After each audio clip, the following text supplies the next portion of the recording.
তাৰপিছতে আছে প্ৰতিপালন। প্ৰতিপালন মানে কি তোমালোকে জানাই, তোমালোকক যেনেদৰে মায়ে প্ৰতিপালন কৰি ডাঙৰ দীঘল কৰিছে, ঠিক প্ৰতিপালনৰ অৰ্থ হৈছে যত্ন লোৱা। এতিয়া ইয়াত তোমাৰ ইয়াত দিয়াই আছে প্ৰতিপালনটো যত্ন লোৱা, মিলাই দিলেই হ'ল।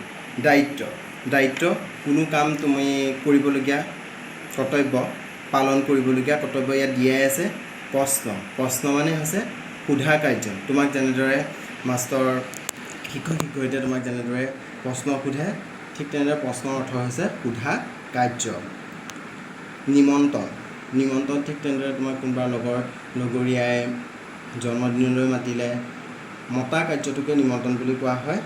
মতা, কোনো কাৰ্য নিমিত্তে মতা কাৰ্য। এতিয়া ইয়াৰ পিছতে আছে তলৰ শব্দবোৰেৰে বাক্য সাজা। এতিয়া বাক্য সাজিবলৈ দিছে প্ৰথমতে পাকঘৰ। এতিয়া পাকঘৰ বাক্য ৰচনা কৰিবলৈ হ'লে কি কৰিম? বিভিন্ন ধৰণে কৰিব পাৰি। পাকঘৰ, মায়ে পাকঘৰত ভাত ৰান্ধিছে, তেনেদৰে বাক্য বনাব পাৰিবা। নামঘৰ, নামঘৰ, আমাৰ গাঁৱত বহুত নামঘৰ আছে, বা আমাৰ গাঁৱত এটা নামঘৰ আছে। নতুবা ঠিক তেনেদৰে শংকৰদেৱে নামঘৰ প্ৰতিষ্ঠা কৰিছিল, সেইকেইটাও তোমালোকে তেনেদৰে বাক্য ৰচনা কৰিব পাৰা। বন্ধু, বন্ধু, এতিয়া বন্ধু বাক্য ৰচনা বহুত বনাব পাৰা। সি মোৰ ভাল বন্ধু, ৰমেন মোৰ বন্ধু, ৰমেন মোৰ বন্ধু আছিল।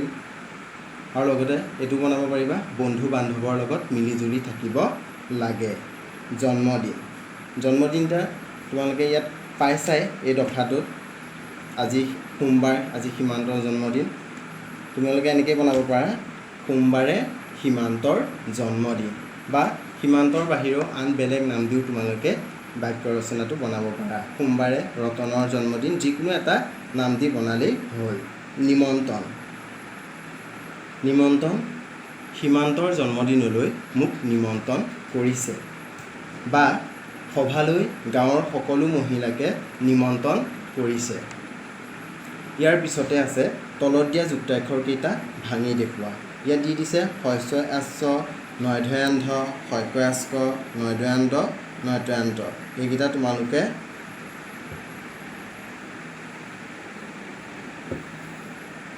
ভাঙিব লাগে।